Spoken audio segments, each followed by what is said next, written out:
এটা আমাদের দাবির বাইরে। সেটা হলো, যদিও এটা আমাদের বলার কথা না, প্রশাসনকে উপলব্ধি করার কথা। কালকেও কেউ জিজ্ঞেস করছিল আমাদেরকে, কেন মুখ্যমন্ত্রী এখনো, আপনারা তো এর আগেও আইতে চাইছিলেন, আপনাদেরকে আইতে দেয় নাই, কিন্তু এখনো কেন আমাদের রাজ্যের মাননীয় মুখ্যমন্ত্রী আমাদের এখানে আসতেছেন না? পাবলিক প্রশ্ন তুলতেছে। কয়েকজন বোধহয় সাংবাদিক তারও প্রশ্ন তুলছেন,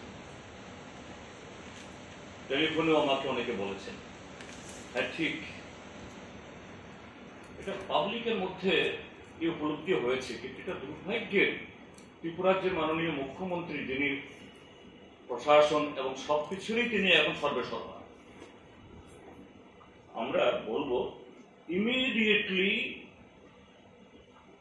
মাননীয় মুখ্যমন্ত্রী সাথে তার বিশ্বস্ত, অতি বিশ্বস্ত পুলিশের মহানির্দেশক, যাকে দিয়ে সারা ত্রিপুরাজ্যের মধ্যে গণতন্ত্র জবাইয়ের সমস্ত কাজে লাগাচ্ছেন, সেই ডিজি সাহেবকে, সাথে মুখ্য সচিব এবং রেভিনিউ সেক্রেটারিকে নিয়ে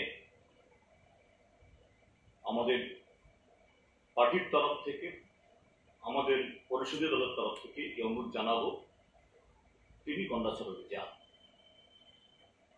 তিনি আগরতলাতে বসে হর ঘর তিরঙ্গার প্রস্তুতি নেন।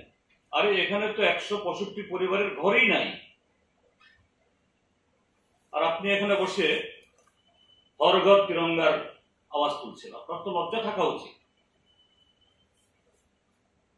আপনার তো একটু মানবিক থাকা উচিত। আপনি সেখানে যান।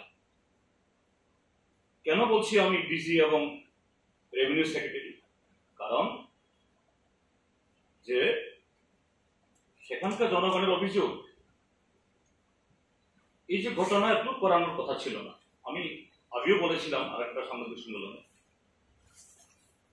12 তারিখে যখন আমি দুর্গাচুমুনি ব্লকে আক্রান্ত এই নমিনেশন পেপার জমা দেওয়ার জন্য যখন বিজেপির আশ্রিত সমাজবিরোধীদের দ্বারা বারবার আমি দলাইয়ের এসপিকে ফোন করে পাচ্ছিলাম না।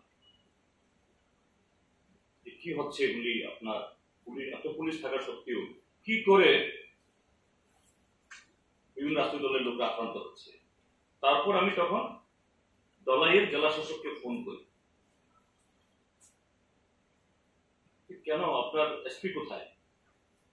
দলাই তখন জেলা শাসক সাহেব আমাকে বলেন, স্যার এসপি কে পাঠানো হয়েছে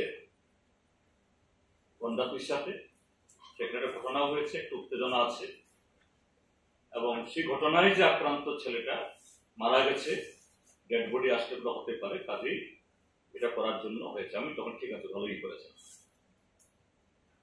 আমি তখনই জানি, এবং সঙ্গে সঙ্গে আমি সেখান থেকে আমাদের খোঁজখবর আমি নিই আমাদের পার্টির লোকজনদের কাছে, এবং দলাইয়ের জেলা শাসক আমাকে অনুরোধ করেন, স্যার আপনিও আপনার মাতিয়েতে বলুন যাতে সেখানে এবং আমরা বলি।